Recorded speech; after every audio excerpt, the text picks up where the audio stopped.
Bonjour chère Grolaine, bonjour cher Grolin. C'est vraiment avec plaisir que je vous retrouve aujourd'hui pour ce rendez-vous quotidien, rendez-vous d'information et d'échange avec vous. D'abord, vous parlez de l'arrêté de Monsieur le Préfet qui devait être pris dès hier concernant un couvre-feu dans la ville du Grau-du-Roi de 22 heures à 5 heures du matin. Donc le matin, nous étions hier matin en conversation avec Monsieur le Préfet qui admettait qu'il allait prendre cet arrêté. Et c'est dans un deuxième temps, après avoir pris plus de renseignements sur la situation locale, considérant que dans la nuit les choses étaient plutôt très bien maîtrisées, qu'il a décidé de ne pas prendre cet arrêté. Bien sûr, finalement, j'espère que ça n'arrivera pas. Si les choses se dégradaient, il est prêt à prendre cet arrêté. En tout cas, nous prenons acte de sa décision. Je tenais à vous porter cette explication aujourd'hui. Ensuite, je voudrais revenir aujourd'hui sur l'organisation des soins sur la ville du Grau-du-Roi et sur les protections. Lorsque je vous parle, bien sûr, c'est en totale concertation avec la communauté sanitaire du Grau-du-Roi, les médecins généralistes, les infirmières et tous les acteurs du soin, toujours en lien aussi avec l'Agence régionale de santé, le Conseil de l'ordre des médecins, la Caisse primaire d'assurance maladie. Vous dire donc, comme je vous l'ai déjà dit et je le répète avec force, les médecins généralistes sont votre point d'entrée dans le parcours de soins. N'hésitez pas à les appeler.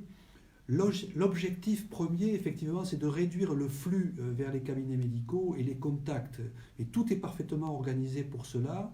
Et ils font en sorte aussi, à travers les contacts directs avec vous, de pouvoir apporter des réponses et faire en sorte, même si vous avez des symptômes évocateurs du Covid, que vous puissiez rester chez vous et qu'avec tout ce qui est organisé, notamment avec le CCAS, les pharmaciens, les médecins, eh bien, vous n'ayez pas à sortir de chez vous finalement. Vous ne sortez pas de chez vous, vous restez 15 jours confinés. Bien sûr, il y a un protocole précis de surveillance au jour le jour pour connaître l'évolution des symptômes. Et ce n'est que vraiment s'il y a des cas qui s'aggravent, notamment sur ces problèmes respiratoires, vous le savez, que là, il faut appeler le 15 et que sera proposée une hospitalisation vers les urgences si c'est nécessaire. Je vous amène aussi des nouvelles de la communauté sanitaire dans d'autres établissements. Il y a la médecine de ville, bien sûr, mais aussi au Grau-du-Roi, l'hôpital du Grau-du-Roi. Et là, on est en relation avec la directrice qui nous explique comment l'hôpital s'est organisé aussi pour faire des places dans les services au cas où il y ait des besoins de déplacement de patients. Donc ça, c'est organisé.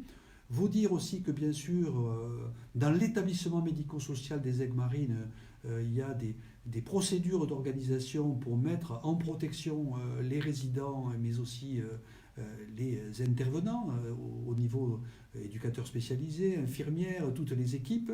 Donc tout ça est bien cadré et évolutif aussi, parce qu'il faut suivre les évolutions de choses. Et puis aussi à l'EHPAD Saint-Vincent, où il y a un gros travail qui est fait pour réduire considérablement, totalement, si possible, le risque avec des cloisonnements, du confinement, on ne passe pas d'un service à l'autre, vraiment tout est mis en place. Ça me donne l'occasion, bien sûr, la description que je vous fais de ce dispositif sanitaire, en votre nom, je le fais bien sûr, de remercier tous ces acteurs de la santé en médecine de ville et dans les établissements. Je sais que vous êtes très attachés à ce corps sanitaire et on leur transmet bien sûr notre reconnaissance et les remerciements. Des informations du quotidien, c'est aussi les informations de l'état civil. Vous dire qu'au Grau-du-Roi, c'est une information, il n'y a pas eu de déclaration de décès relative au Covid déclarée. C'est une bonne chose et on espère bien sûr que cela va durer. C'est pour cette raison d'ailleurs qu'il faut qu'on soit, nous, très engagés sur ce confinement et toutes ces organisations qui permettent d'éviter les rencontres et les transmissions du virus. Donc tout est fait en cela et c'est l'affaire de tous. Il faut que aussi vous en soyez parfaitement convaincus. On dénombre cependant dans la ville depuis vendredi 4 décès. Ce sont des décès bien sûr d'autres causes. On adressera collectivement nos condoléances à ces familles.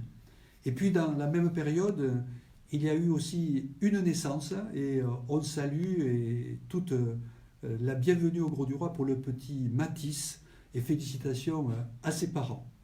Voilà pour l'état civil.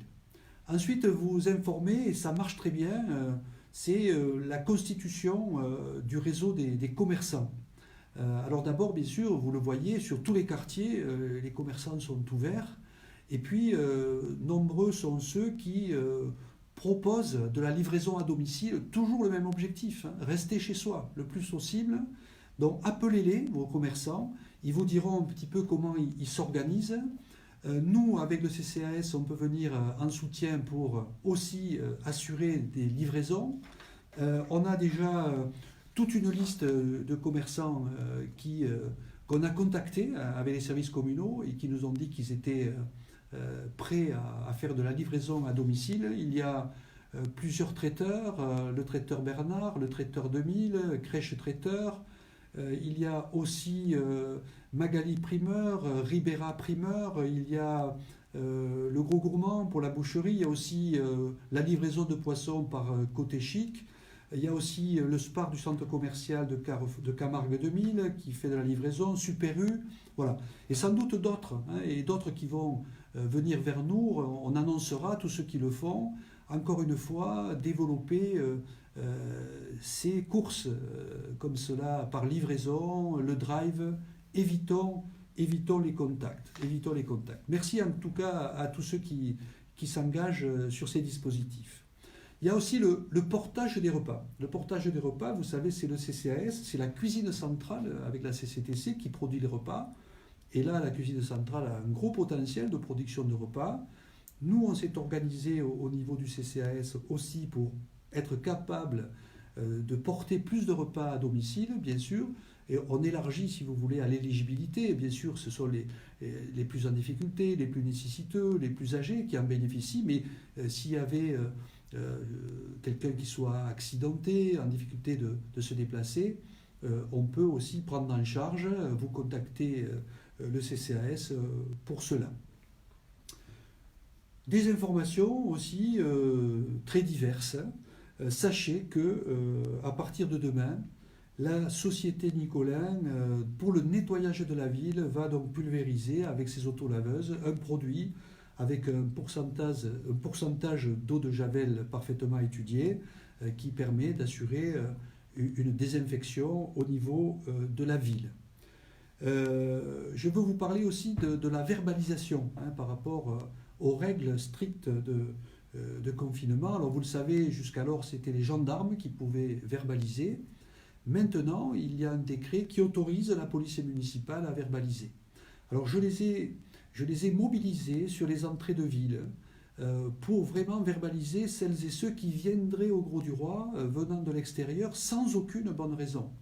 Je vous donne un exemple qui paraît comme ça assez incroyable. Hier ont été verbalisées 4 personnes qui venaient au Grau-du-Roi venant de l'extérieur pour aller pêcher. Donc ça, c'est juste pas possible.